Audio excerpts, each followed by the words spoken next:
Hi everyone, I hope you're all well out there. I'm starting the video a little bit different this week because I don't particularly want to be in front of the camera. Today we're going to try and make a spoon rest. And we're going to use this little baby here to do it.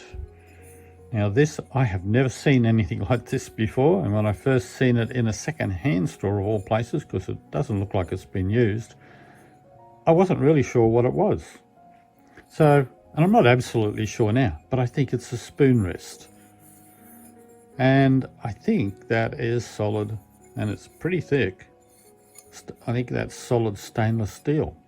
So when I seen that, I thought, ooh, I can use that for something. That's what I'm going to do today. We're going to use it for a spoon rest mould. Now I will test this. I will fire this in the kiln just to see how it reacts, just to make sure. But I'm pretty confident through the weight and everything that this is solid stainless steel. If it is, and it gets through the firing in the kiln fine, I will then take that shape, cut it out of this piece of glass on my ring saw, and we'll slump it into that. Now this is just a bit of clear, and I sprinkled some, I believe it was turquoise frit on the top with some coarse yellow frit, transparent frit, and that's why we've got a little bit of a reaction going on there.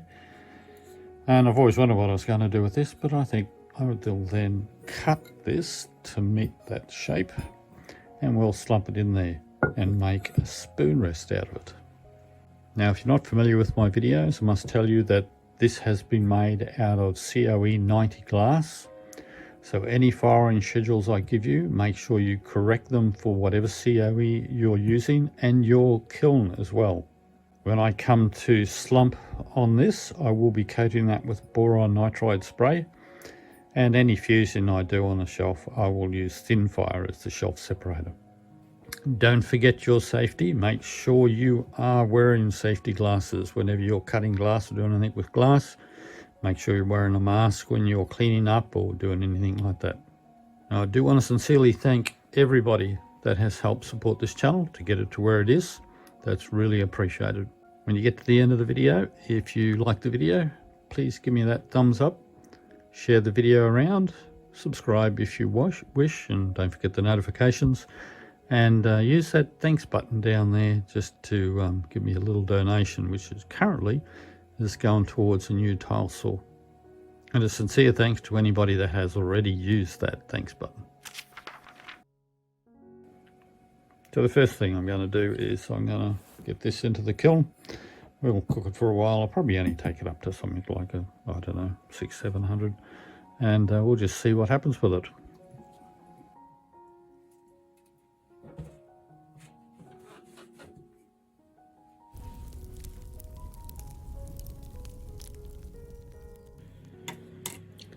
So I cooked this in the kiln up to 650, which is well and truly slumping temperatures, and it is solid stainless steel, so it's not going to be a problem. So what I need to do with that now is coat it with boron nitride.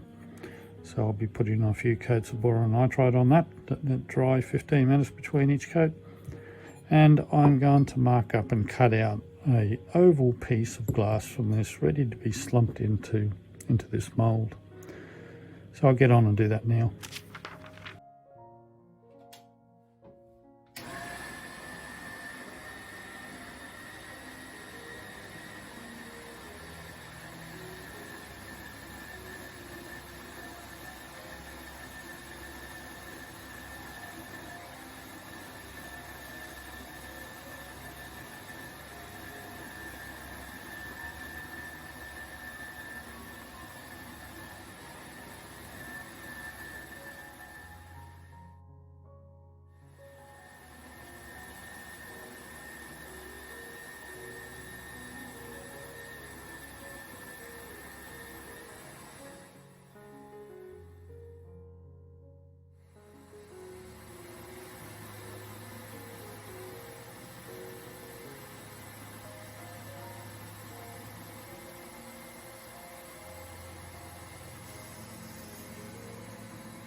there we are. I have cut it up and ground all the edges, a little bevel on them, and I'm going to actually fuse it with the decoration down just for food safety, and the way the spoon will rest just purely on the clear on the top.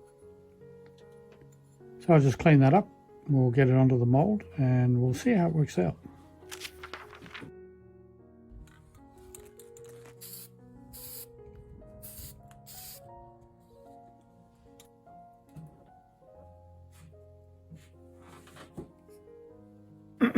So there we go, it's out of the kiln, slump is finished, but I didn't leave it long enough. I did set the kiln for a delay and then promptly went off and did something else and got sidetracked, didn't I? So by the time I come back, it had gone through the cycle and that's where it ended up. It should have been straighter through there, but it's still not too bad. I think it makes a nice spoon rest, depending upon the decor of your kitchen obviously, but it's turned out well. Everything's nice and polished and the top has got a nice curve on it there. So all in all, it's worked out quite well. But there is a but, of course, and there is in a lot of these things. If you see there, there's a bit of a mark around there. And that's from the mould, which I never thought about because I hadn't tried it before. And I'll show you why. Of course, I sat it on this edge, and if you look, there's quite a sharp sort of edge there. And of course, during the slump, it took the shape of that. Unfortunately, if that had been rounded, we wouldn't have had that problem. But as it is on most moulds that you'll buy, it's all rounded. But unfortunately, this one isn't. So next time, I'll have to take that into account. But anyway, it's all done. If you got any questions, any comments, make sure you put them in the comment section below, and I'd love to answer them if I can. And if you want to watch a couple more videos right now, don't forget they're up in the corners at the top, and the subscribe button is right in the middle there.